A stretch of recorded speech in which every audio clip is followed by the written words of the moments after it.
Okay students, आज हम discuss करेंगे बॉन्ड पैरामीटर के बारे में कि अपना बॉन्ड पैरामीटर क्या होता है और बॉन्ड पैरामीटर के अंदर हम क्या क्या इंक्लूड करेंगे उसके बारे में हम यहाँ पर डिस्कस करेंगे। सबसे पहले देखो बॉन्ड लेंथ, सबसे पहले आता है अपना बॉन्ड लेंथ। बॉन्ड लेंथ का मतलब देखो बेटा, हाँ से वर्ड जो इसका जो सिंबल दिया गया है, मतलब ये हुआ कि इसका जो नेमिंग दी गई है उसी से पता चल रहा है कि हमारे बॉन्ड की लेंथ है वो क्या होगी, उसको हम कैसे माप सकते हैं, किसकी कितनी होगी, किसकी डिक्रीज होगी, किसकी इंक्रीज होगी, किस पे अपना डिपेंड करेगी, ये सब हम यहाँ पर डिस्कस करेंगे। तो यहाँ पर देखो सबसे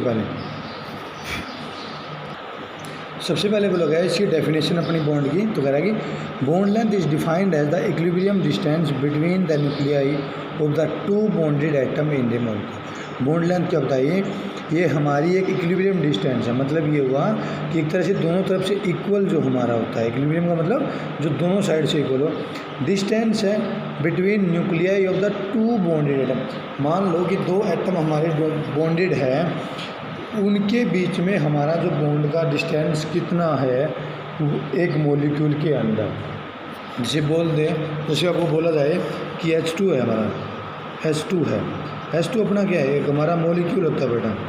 ये कह रहा है कि इन दोनों के बीच के जो अपना बॉन्ड, मतलब ये बॉन्ड है, इन दोनों एटम के बीच में अपना कितना डिस्टेंस प्रेजेंट है उसी को हम बोलते हैं bond length.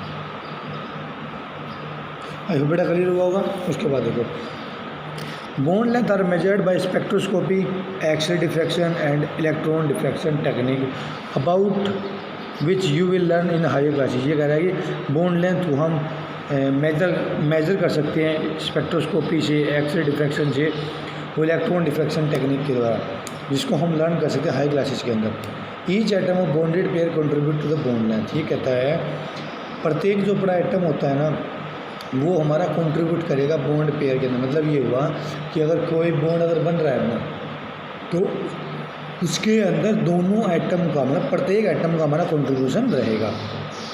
In the case of covalent bond, contribution from each atom is called covalent radius of that atom. ये कह रहे हैं कि यदि बात करें कोवलेंट बॉन्ड, कोवलेंट बॉन्ड कौन सा होता है बेटा, कोवलेंट बॉन्ड हमारे जो म्यूचुअल शेयरिंग से बनता है उसको हमारा कोवलेंट बॉन्ड था। ये कह रहा है कोवलेंट बॉन्ड के इसमें जो कंट्रीब्यूशन था from each atom, covalent bond में जो कंट्रीब्यूशन है प्रत्येक एटम से, उसको क्या बोलेंगे हम,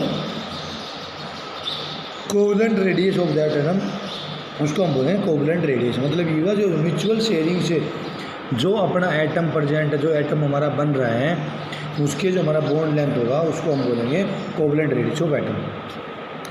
covalent radius is measured approximately as the radius of an atom's core's which is contact with the core of adjacent atom in a bonded situation. ये कह रहे हैं कोवलेंट रेडियस को हम कैसे मेजर करेंगे। तो इन्होंने कहा कि कोवलेंट रेडियस को हम मेजर करते हैं approximately as the radius of atom's core. मतलब ये हुआ कि एक एटम के कोर का रेडियस, मतलब कोर मतलब जो जहाँ तक अपना एटम फैला हुआ है, which is contact with the core of adjacent atom. मतलब ये हुआ कि एक एटम का कोर जो आउटर सरफेस है वो हमारी अटैच है, किसके साथ कॉन्टैक्ट में, अटैच है या कॉन्टैक्ट में है, किसके कॉन्टैक्ट में, core of the adjacent atom, दूसरे एटम के कोर, मतलब बाहर का जो सरफेस है उसके साथ में हमारा अटैच है। इन ए बॉन्डेड सिचुएशन, एक हमारा बॉन्डेड, जब हमारा कोई भी मॉलिक्यूल है वो बंधा हुआ है या फिर उसके बीच में बॉन्ड प्रेजेंट है। Covalent radius is the half of distance between two similar atom joined bye covalent bond in this same molecule. ये कह रहा है कि जो कोवलेंट रेडियस है ना अपना, वो अपना क्या है, half of the distance between two similar atom. Covalent radius क्या होगा हमारा, कोवलेंट रेडियस हमारा ये हो जाएगा कि जो हमारा डिस्टेंस दो एटम के बीच का जो डिस्टेंस है उसको अगर हाफ कर दें तो अपना कोवलेंट रेडियस बन जाएगा। जो ज्वाइन है किसके द्वारा, कोवलेंट बॉन्ड के द्वारा सेम मॉलिक्यूल। मतलब ये हुआ, उन्होंने बात की थी ना सिमिलर एटम की बात की, सिमिलर एटम मतलब H2, O2, N2, ऐसे जो बात कर रहा है सिमिलर एटम, मतलब सेम टाइप के हमारे एटम है उसकी बात कर रहा है। अब यहाँ पर देखो ये कोवलेंट रेडियस का जो डेफिनेशन दिया गया था, जो दूसरी डेफिनेशन दी गई थी कि कोवलेंट रेडियस को हम कैसे मेजर करेंगे, तो इन्होंने क्या कहा कि कोवलेंट रेडियस हमारा जो कोर है हमारा एक एटम का, कोर का मतलब जो आउटर मोस्ट सर्फेस, जो आउटर मोस्ट सेल की बात कर रहा है ये, जब वो कॉन्टैक्ट के अंदर हो, किसके साथ कॉन्टैक्ट में हो, वो कॉन्टैक्ट में हो दूसरे एटम के कोर के, दूसरे एटम का कोर देखो ये वाला हो गया, इसके साथ में कॉन्टैक्ट में, इसका मतलब ये हुआ कि इन दोनों को जब जोड़ते हैं तो ये अपना बॉन्ड लेंथ बताएगा। और बॉन्ड लेंथ कौन से वाला, bond length in the covalent molecule, covalent molecule ये बॉन्ड लेंथ बताएगा ये अपने को। उसके बाद van der Waals radius represent the overall size of atom which include its valence shell in a non-bodied situation। ये कह रहा है जो van der Waals रेडियस अपना जो रिप्रेजेंट करता है, किसको रिप्रेजेंट करता है, overall size of atom, overall size किसका, एटम का, which include it's valence shell in a non bodied situation के अंदर। van der Waals radius, van der Waals का मतलब होता है बेटा कि हमारा ये फोर्स ऑफ अट्रैक्शन होता है जो किसी मॉलिक्यूल को एक दूसरे से अट्रैक्ट करने की कोशिश करता है। तो ये van der Waals force radius किसको रिप्रेजेंट करता है, ओवरऑल साइज ऑफ एटम, मतलब ओवरऑल साइज किसका, एटम का, जो इंक्लूड करेगा, किसको इंक्लूड करेगा, valence shell in a non bodied situation, इसके अंदर हमारा इंक्लूड भी होगा, क्या इंक्लूड होगा, वैलेंस सेल भी हमारा इंक्लूड होगा इन दी नॉन बॉडीड, मतलब ये हुआ कि जहाँ पर अपना बॉन्ड प्रेजेंट नहीं हो उस केस के अंदर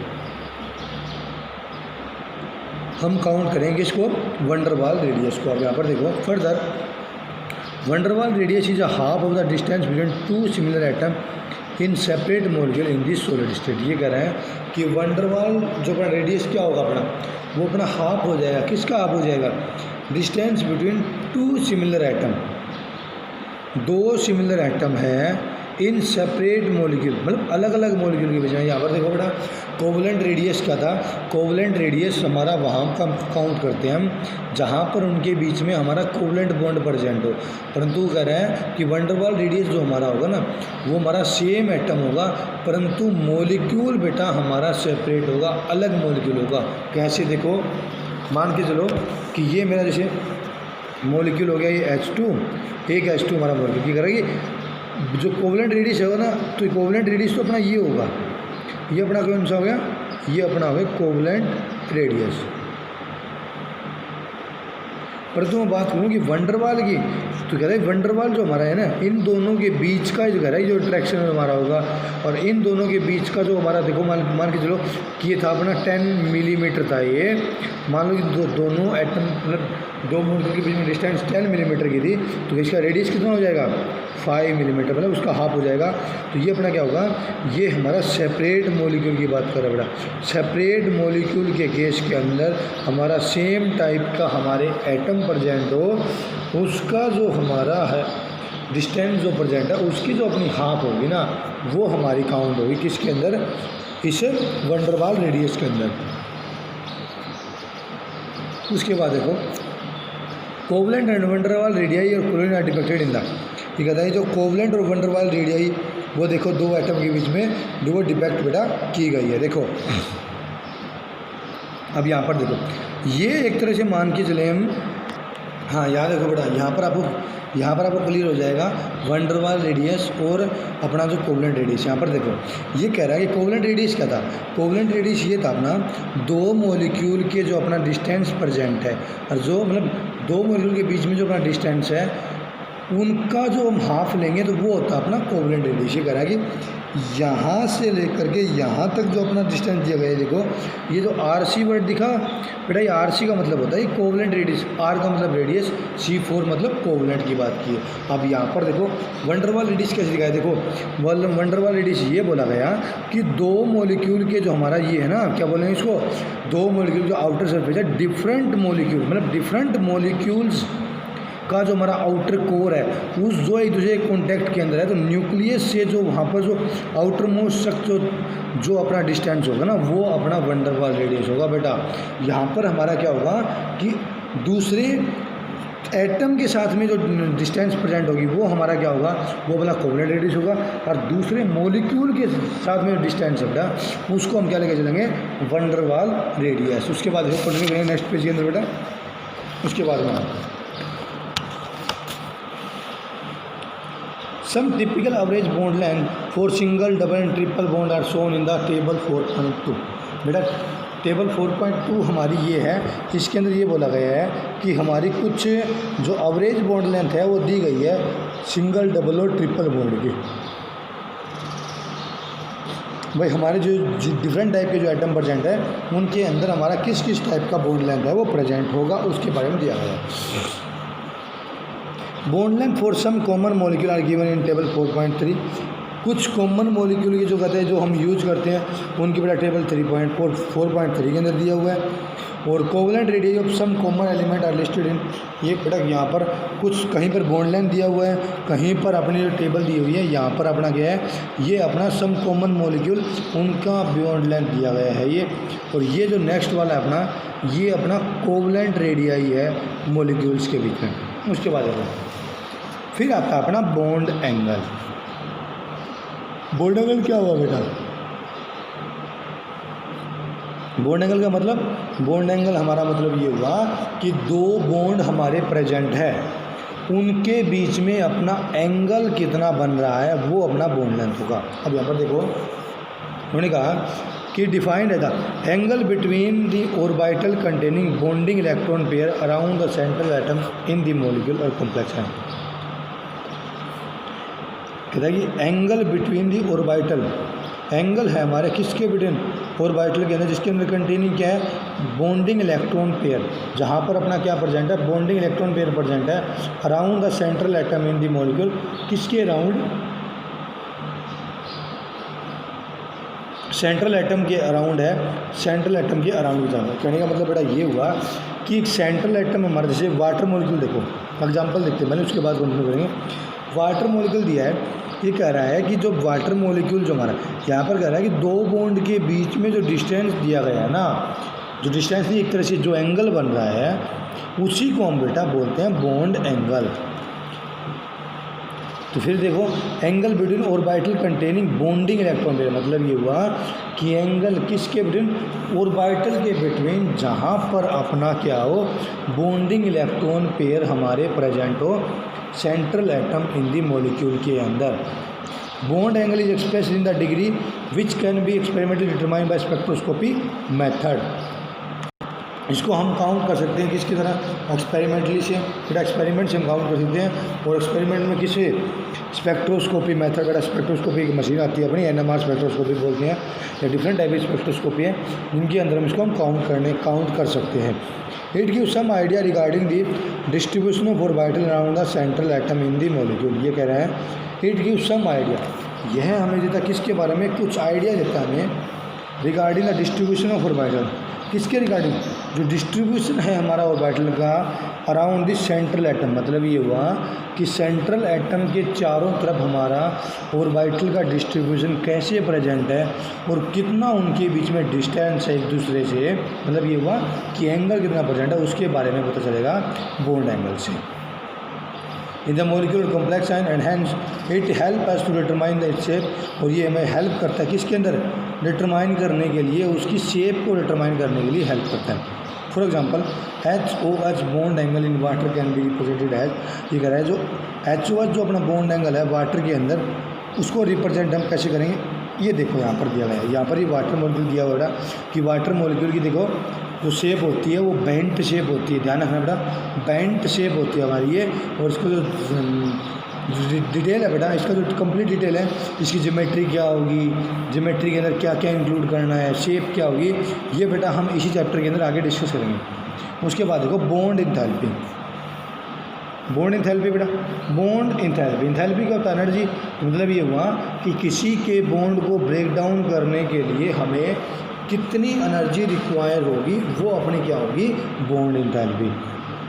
it is defined as amount of energy required to break one mole of bond of particular type between two atom in the gaseous state. कैसे डिफाइन करेंगे कि अमाउंट ऑफ एनर्जी रिक्वायर्ड, भाई कितने अमाउंट के अंदर energy हमें चाहिए to break करने के लिए one mole of bond. One mole bond को बेटा कहते हैं कि एक पर्टिकुलर टाइप का हमारा बॉन्ड है दो एटम के बीच में, उन वन मोल के अंदर हमें कितनी एनर्जी की रिक्वायर होगी उस बॉन्ड को तोड़ने के लिए, किसके अंदर, एक पर्टिकुलर टाइप का एटम जहाँ पर अपने हैं दो एटम वो गैसीय स्टेट के अंदर प्रेजेंट है, उसको कितनी एनर्जी चाहिएगी तोड़ने की। कहने की बात बेटा ये है सिंपली कि कितनी एनर्जी हमें चाहिए, वन मोल के अंदर जितने भी मोलिक्यूल हमारे प्रेजेंट होंगे ना, उसको ब्रेक डाउन करने के लिए हमें कितनी एनर्जी की रिक्वायर्ड होती है, वो होती है अपनी bond enthalpy. The unit of bond enthalpy is kilo joule पर मोल। यूनिट क्या होगी, किलो जूल पर मोल के अंदर इसको हम काउंट करेंगे। For example H bond enthalpy in hydrogen molecule is 4358। तो ये कह रहा है कि अगर हमें बेटा हाइड्रोजन का बॉन्ड ब्रेक डाउन करना है तो उसकी एंथैल्पी दी गई है, वो है 435.8 किलो जूल पर मोल। यहाँ पर ये देखो रिएक्शन की फॉर्म में दिखाया गया है कि मुझे हाइड्रोजन है वो गैसियस, देखो बेटा गैसियस वर्ड आपको जरूर यूज करना है, तो इसके बगैर पॉसिबल नहीं होगा, क्योंकि गैसियस स्टेट का मतलब ये होगा, गैसियस स्टेट का मतलब यहाँ पर ये है कि उसके अंदर जो हमें एनर्जी चाहिए वो नेचुरली एनर्जी चाहिए बेटा। अगर वो सॉलिड स्टेट के अंदर होगा तो सॉलिड में क्या होगा, सॉलिड के अंदर बेटा ज़्यादा एनर्जी रिक्वायर्ड होगी हमें। क्यों, क्योंकि उसके लिए क्या करना पड़ेगा हमें, उसको पहले लिक्विड के अंदर कन्वर्ट करो, लिक्विड को फिर हमें गैस की फॉर्म में कन्वर्ट करना पड़ेगा, तो उसके अंदर एनर्जी बेटा हम डिफाइन नहीं कर सकते। तो ये स्टैंडर्ड बेटा वैल्यू ली गई है कि हम जो काउंट करेंगे वो गैसीय स्टेट से ही काउंट करेंगे एलिमेंट को। ओके बेटा, उसके बाद देखो Similarly, bond enthalpy for molecules containing multiple bond, for example O2 and N2 will be under। ये कह रहा है कि जो bond enthalpy है हमारी फॉर कंटेनिंग मल्टीपल, कह रहा है कि मोलिक्यूल जहाँ पर अपना मल्टीपल बॉन्ड प्रेजेंट है वहाँ पर अपनी बॉन्ड एंथैल्पी, जैसे एग्जांपल O2 और N2 will be under their. ये कह रहा है कि यदि बेटा हमारा मल्टीपल बॉन्ड प्रेजेंट है तो कह रहा है कि जैसे जैसे अपना सिंगल बॉन्ड से डबल बॉन्ड पे जाएंगे और डबल से ट्रिपल बॉन्ड के अंदर जाएंगे ना, तो अपनी बॉन्ड मतलब क्या बॉन्ड जो एंथैल्पी बेटा बढ़ेगी। क्यों, क्योंकि बेटा एक तो हम देखो मान के चलो कि हमने दो मटेरियल मतलब दो थिंग्स बेटा, जैसे दो गेंद होगी अपनी जो बाल होती है उसको हमने एक रस्सी से बांधा हुआ है, और उन्हीं दो बालों को बेटा दो रस्सी से बांधा हुआ है, और उन्हीं दो बालों को हमने तीन रस्सी से बांधा हुआ है। इसका मतलब क्या हुआ कि वन रस्सी को बेटा तोड़ना थोड़ा आसान है, दो रस्सियों को तोड़ना थोड़ा मुश्किल है, और तीन रस्सियों को तोड़ना क्या होगा, ज़्यादा मुश्किल होगा ना। मतलब ये हुआ कि जो काम ज़्यादा मुश्किल होगा उसके लिए एनर्जी ज़्यादा चाहिए, तो सेम कंडीशन यहाँ पर दी गई है। तो कह रहा है सिंगल बॉन्ड तोड़ने के लिए मुझे 485 है, 435 है, डबल बॉन्ड तोड़ने के लिए हमारा 498 है, ट्रिपल बॉन्ड तोड़ने के लिए बेटा एनर्जी देखो कितनी ज़्यादा हमें, इसकी दो गुनी ज़्यादा होगी बेटा। आई होप बेटा क्लियर हुआ होगा आपका ये बॉन्ड एंथैल्पी। उसके बाद देखो it is important that larger the bond distribution enthalpy stronger will the bond in the molecule. बेटा यहाँ पर देखा गया है, इसका इम्पोर्टेंट क्या है यहाँ पर कि जितनी ज़्यादा हमें हमारी बॉन्ड एंथैल्पी होगी, बॉन्ड डिस्ट्रीब्यूशन एंथैल्पी होगी, मतलब ये हुआ कि यदि हमें ज़्यादा एनर्जी रिक्वायर्ड चाहिएगी बॉन्ड को तोड़ने के लिए, इसका मतलब क्या हुआ कि हमारा जो बॉन्ड है वो स्ट्रॉन्गर बॉन्ड है किसी भी मॉलिक्यूल के अंदर। For a heteronuclear diatomic molecule like HCl we have. ये कह रहा है कि जैसे HCl की बात करें तो कह रहा है कि अगर HCl का अगर हम बॉन्ड ब्रेक डाउन करना है तो अपनी एनर्जी क्या हो जाएगी, H + Cl equal to delta H अपना क्या हो जाएगा, वो हो जाएगा अपना 431 किलो जूल पर मोल। उसके बाद इन case of polyatomic molecule measurement of bond strength is more complicated. ये कह रहा है कि अगर आपको ये बोल दिया जाए कि पॉलीएटॉमिक मॉलिक्यूल दिया गया है उसके अंदर आपको मेजर करना है बॉन्ड स्ट्रेंथ के बारे में, तो कह रहा है कि उसको बेटा थोड़ा स्ट्रेंथ को काउंट करना थोड़ा अपना कॉम्प्लिकेटेड रहेगा। For example in case of water molecule enthalpy need to break 2 OH bond is not the same. ये कह रहा है अगर हम बात करें किसके अंदर, वाटर मॉलिक्यूल की बात करें तो एंथैल्पी जो नीड होगी ना अपनी, वो हमारी नीड किसके बराबर होगी, हमें 2 OH बॉन्ड तोड़ने पड़ेंगे बेटा। क्यों, क्योंकि वाटर का मॉलिक्यूल देखो, अब देखो हम आपको बोल दिया गया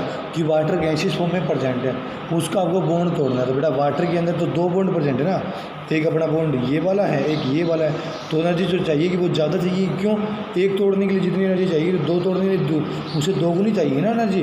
तो सेम कंडीशन यहाँ पर बोला गया है कि जो एंथैल्पी हमारी जो नीड होगी वो हमें 2 बॉन्ड तोड़ने के लिए वो हमारी एनर्जी सेम नहीं होगी, हमारी 1 बॉन्ड को ब्रेक डाउन करने के बराबर। उसके बाद देखो बेटा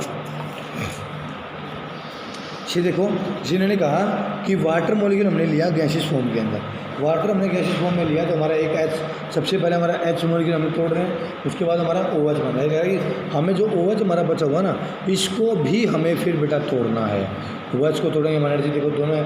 तो ये कह रहा है the difference in the delta H value shows that second OH bond, ये कह रहे हैं जो डिफरेंस आ रही है वैल्यू हमारी इसके अंदर डेल्टा H के अंदर, वो क्या कर रहा है कि जो सेकेंड OH जो बॉन्ड हमारा undergo some change because the change chemical environment. ये कह रहे हैं कि यहाँ पर एनर्जी में बेटा डिफरेंस हुआ। मान लो कि ये पहला बॉन्ड तोड़ने के लिए 502 की एनर्जी जो रिक्वायर है बेटा, तो बेटा इसको भी तोड़ने के लिए 502 की एनर्जी रिक्वायर होनी चाहिए।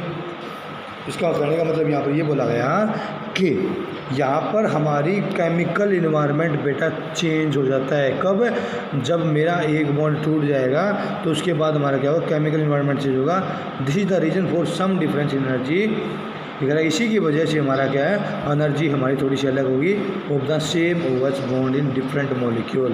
वो उसी OH बॉन्ड को तोड़ने के लिए डिफरेंट मॉलिक्यूल्स के लिए, like C2H5 ethanol and water. ये मान लो कि हम बात करें बेटा एक इथेनॉल की और एक वाटर के केस में, तो ये कह रहा है कि मान लो कि हमें OH का बॉन्ड तोड़ना हो तो बेटा OH का बॉन्ड इथेनॉल के अंदर में भी कम में टूटे या ज़्यादा में टूटे एज कम्पेयर टू वाटर के।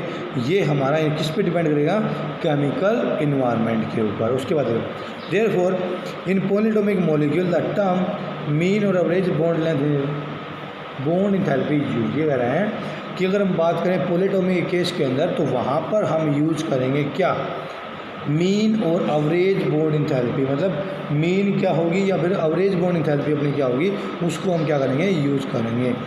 It is obtained by dividing total bond dissociation enthalpy. ये हमारा ऑब्टेन क्या होगा, कैसे होगा ऑब्टेन होगा, by dividing total bond enthalpy. मान लो कि हमने बेटा यूज किया है कि C2H5OH का ले लो, तो इसके अंदर बॉन्ड कितने परसेंट हो गए। थोड़े एग्जांपल के रूप में वाटर का लिया, चलो कोई बात नहीं। मैं मान लो कि हम यूज़ कर रहे हैं C2H5OH, तो यहाँ पर बेटा बॉन्ड काउंट करोगी, टोटल नंबर ऑफ बॉन्ड कितने हैं, total number of bond count करने हैं। तो देखो कितने बॉन्ड हो गए, हाइड्रोजन थी बेटा ये CH3 CH2OH, फॉर्मूला बेटा ये हमारा यही रहेगा। देखो बॉन्ड काउंट करना, 1 2 3 4 5 6 7 8 होगी ना, 2 तो 4 और 3 7 रहेगा 8 बेटा, 8 बॉन्ड होंगे। ये कह रहे हैं कि मान लो कि 8 सभी पूरे मॉलिक्यूल को अगर हम तोड़ रहे हैं तो उसकी एनर्जी है वो 100 किलो जूल है। 100 नहीं, थोड़ा ज़्यादा हो जाएगा बेटा, क्योंकि 100 से ज़्यादा करो मान लो 1000 kg है, 1000 किलो जूल पर मोल है। तो ये कह रहा है कि इसका जो हमें एवरेज या जो मीन निकालेंगे ना हम इसका, तो एवरेज क्या निकालेंगे, 100,000 किलो जूल पर मोल बाई कितने नंबर ऑफ बॉन्ड प्रेजेंट है, 8 बॉन्ड है तो उसको 8 से डिवाइड कर देंगे हम, तो ये हमें देगा किसके बारे में, average bond dissociation energy. Average bond dissociation energy क्या देगा मैं, ये एवरेज बॉन्ड डिसोसिएशन एनर्जी के बारे में मैं यहाँ से बेटा पता चल जाएगा कि कैसे काउंट करेंगे। उसके बाद देखो, आई होप बेटा क्लियर हो। यहाँ पर देखो उन्होंने एग्जांपल दिया है, देख रहे हैं एवरेज बॉन्ड एंथैल्पी कैसे मिलेगी, obtained by dividing total bond dissociation enthalpy by number of bond broken. ये कह रहे हैं कि जो टोटल बॉन्ड एंथैल्पी जो हम बेटा स्पेक्ट्रोस्कोपी मेथड से या फिर एक्सपेरिमेंटल मेथड से जो काउंट करते हैं उसको हमें डिवाइड करना है किससे, नंबर ऑफ बॉन्ड ब्रोकन, भाई हमारे कितने बॉन्ड प्रेजेंट है या कितने बॉन्ड टूट रहे हैं उसको, उससे हम डिवाइड करते हैं तो अपना क्या हो जाएगा, एवरेज बॉन्ड एंथैल्पी। अब यहाँ पर क्या बोला है, देखो ऊपर वाले केस के अंदर देखो उन्होंने कहा कि वाटर की एंथैल्पी पहले वाले की 502 है अपनी, दूसरे की 4 to 7 है। तो ये कह रहा है कि इसकी जो एवरेज बॉन्ड एंथैल्पी क्या हो जाएगी, इन दोनों को बेटा जोड़ दो और वाटर मॉलिक्यूल के अंदर बॉन्ड कितने परसेंट होते हैं 2, तो 2 से डिवाइड कर दो तो अपना क्या हो जाएगा, ये अपना आ जाएगा। आई होप बेटा क्लियर हुआ होगा, यस और नो। उसके बाद देखो, उसके बाद है तो बॉन्ड ऑर्डर आता है। In the lavish description of covalent bond, lavish की डिस्क्रिप्शन पढ़ी थी बेटा, लेविश डिस्क्रिप्शन क्या था, जो लेविश डॉट स्ट्रक्चर थे उनके बारे में जो कुछ बताया गया था कोवलेंट बॉन्ड के बारे में, उसके बारे में देखें। Bond order is given by number of bond between 2 atom in the molecule. ये कह रहा है कि बॉन्ड ऑर्डर हमारा कैसे पता लगाएंगे हम, bond order is given by, कैसे देंगे हम, number of bond between two atom in the molecule. भाई हमारा कितने नंबर ऑफ बॉन्ड हमारे प्रेजेंट है बिटवीन द टू एटम के बीच में इन ए मॉलिक्यूल, ये अपना होता है बॉन्ड ऑर्डर। कहने का मतलब बेटा ये है कि दो एटम के बीच में हमारा कितने बॉन्ड प्रेजेंट है वो हमें बताएगा बॉन्ड ऑर्डर के बारे में। ठीक है, अब देखो bond order for example in H2 with single shared electron pair, in O2 two electron shared pair and N2 3 shared electron pair is the 1 2 and 3। कह रहा है कि हम बात करेंगे बॉन्ड ऑर्डर की, तो H2 के अंदर बेटा H2 है हमारा, देखो ये H2 का एग्जाम्पल लिए, एक O2 का लिए, एक N3 का लिए। तो इन्होंने क्या कहा कि अपना बॉन्ड ऑर्डर क्या होगा, बॉन्ड ऑर्डर इसने क्या कहा कि बॉन्ड ऑर्डर हमारा वो होता है कि कितने नंबर ऑफ बॉन्ड हमारे प्रेजेंट हैं। ये प्लस और एंटी का मतलब बेटा प्रेजेंट है किसके अंदर, इन बिटवीन टू एटम के बीच में जो हमारे हैं कितने नंबर ऑफ बॉन्ड प्रेजेंट है, वो हमारा क्या होता है, वो होता है अपना बॉन्ड ऑर्डर। अब यहाँ पर देखो अगर मैं बात करूँ H2 O2 N2 की, तो यहाँ पर देखो HH के बीच में हमारा बॉन्ड 1 प्रेजेंट होता है बेटा, ऑक्सीजन के बीच में डबल बॉन्ड प्रेजेंट होता है, नाइट्रोजन के बीच में ट्रिपल बॉन्ड प्रेजेंट होता है। तो यहाँ पर बेटा हाइड्रोजन के केस में बॉन्ड ऑर्डर कितना हुआ बताया कोई मुझे, हाइड्रोजन के केस के अंदर बेटा बॉन्ड ऑर्डर कितना होगा, वो होगा अपना 1। तो क्या होगा BO is equal to 1। Oxygen के केस में BO इज इक्वल टू 2 और BO इज इक्वल नाइट्रोजन के केस में 3, 1 2 एंड 3, 1 2 और 3 हमारे क्या होंगे बेटा बॉन्ड ऑर्डर प्रेजेंट होंगे इन दोनों केस के अंदर। उसके बाद देखो सिमिलरली इन CO, इसे हम बात करें CO के अंदर हमारा जो बॉन्ड ऑर्डर होगा बेटा वो अपना 3 होगा, मतलब 3 बॉन्ड प्रेजेंट होंगे COO नेगेटिव में। देखो बेटा मैंने आपको कल बताया था प्रीवियस वीडियो के अंदर बेटा कि अपना ऑक्सीजन जो है वो मैक्सिमम बेटा 2 बॉन्ड बना सकता है, कितने 2 बॉन्ड। ये कह रहा है कि तीसरा बॉन्ड भी बना सकता है, कब बनाएगा ये तीसरा बॉन्ड हमारा तब बनेगा जब वो अपना जो लोन पेयर प्रेजेंट है वो डोनेट कर दे किसके साथ में, और उसके ऊपर क्या कौन सा चार्ज आ जाएगा, चार्ज एक्वायर कर लेगा, ये अपना पॉजिटिव चार्ज ये एक्वायर कर लेगा, कौन सा पॉजिटिव चार्ज एक्वायर कर लेगा। अब देखो ये CO एग्जाम्पल दिया हुआ है, तो ये कह रहा है कि CO के बीच में ना अपना जो बॉन्ड ऑर्डर है वो 3 है। अब बॉन्ड ऑर्डर 3 कैसे का मतलब क्या हुआ कि यहाँ पर हमें बेटा काउंट करना पड़ेगा कि बॉन्ड ऑर्डर 3 कैसे हुआ। देखो कार्बन का हमें पता है कार्बन हमारे बेटा कितने बॉन्ड बनाएगा 4। अब देखो ऑक्सीजन अपने बॉन्ड बना सकता है 3, ऑक्सीजन बॉन्ड कितने बना सकता है अपना 3। अब ये कह रहा है कि ये जो अपने लोन पेयर प्रेजेंट होते हैं ना ऑक्सीजन के बाद, ये कह रहा है इसको डोनेट कर देगा, डोनेट करने से क्या बन जाएगा अपना बन जाएगा ये ऐसा वाला मॉलिक्यूल, इसके ऊपर पॉजिटिव चार्ज। आप देखो अगर किसी के पास बेटा अगर बॉन्ड की कमी हो और वो बनाता हो तो उस केस के अंदर हमारा नेगेटिव चार्ज आ जाएगा। और बेटा पॉजिटिव नेगेटिव चार्ज बेटा चार्ज प्रेजेंट होता है ये, परंतु ये एक दूसरे को कैंसिल कर देंगे और कैंसिल करने की वजह से क्या अपना ये अपना कहता है न्यूट्रल रहता है। अब यहाँ पर इसका मतलब क्या हुआ कि बॉन्ड ऑर्डर कितना हुआ अपना बॉन्ड ऑर्डर यहाँ पर हुआ अपना 3। उसके बाद हुआ यहाँ पर CO के केस में बात की बॉन्ड ऑर्डर कितना हो गया अपना 3, N2 के केस के अंदर बॉन्ड ऑर्डर 3 हो गया, और डेल्टा H ये जो बॉन्ड ऑर्डर डेल्टा HV जो वेपराइजेशन की एनर्जी दी है बेटा एंथैल्पी दी है, V मतलब वेपराइजेशन की, वो अपना कितना है 4946 किलो जूल पर मोल, being one of the highest for. कह रहा है कि डायटोमिक की अगर कहीं हम बात करें और वहाँ पर आपको बोल दिया जाए कि सबसे ज़्यादा हमारी बॉन्ड इंथैल्पी किसकी होगी वेपराइजेशन की, तो वो अपना बेटा नाइट्रोजन केस में होगा, क्योंकि नाइट्रोजन के एक हमारा ऐसा मॉलिक्यूल है जो 2 एटम जहाँ पर प्रेजेंट है और जहाँ पर ट्रिपल बॉन्ड प्रेजेंट है बेटा।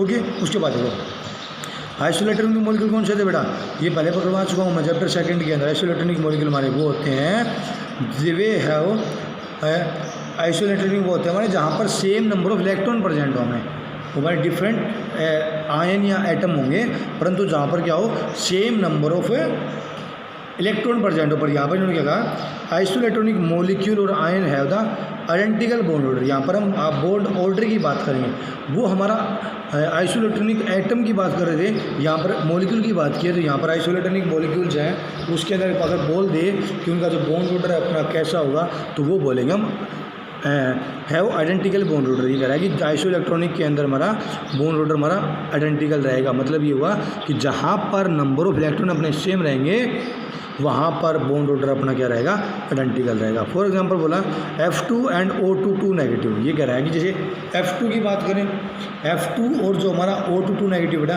दोनों के केस के अंदर हमारा बॉन्ड ऑर्डर 1 है।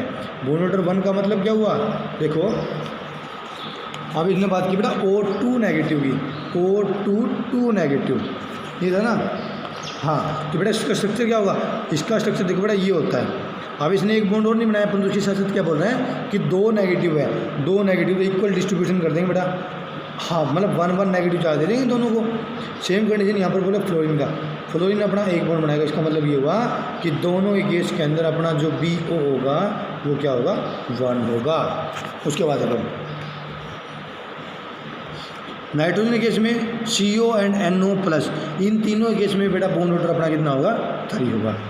A general correlation used for understanding the stability of molecule is that with increase in bond order, bond enthalpy increase and bond length decrease। ये कह रहा है कि कोरिलेशन की बात करें जो हमें बताता है किसके बारे में, स्टेबिलिटी ऑफ द मॉलिक्यूल की। कह रहे हैं कि एक अगर हम बात करें कि कोई आपको बोल दिया जाए कि रिलेशन स्थापित करना, मैंने रिलेशन बताना हमें, तो हम कैसे यहाँ पर बताएंगे, कैसे कोरिलेट करेंगे। उन्होंने क्या कहा, बॉन्ड ऑर्डर हमारा बढ़ेगा तो इसका मतलब ये हुआ कि बॉन्ड एंथैल्पी हमारी बढ़ेगी।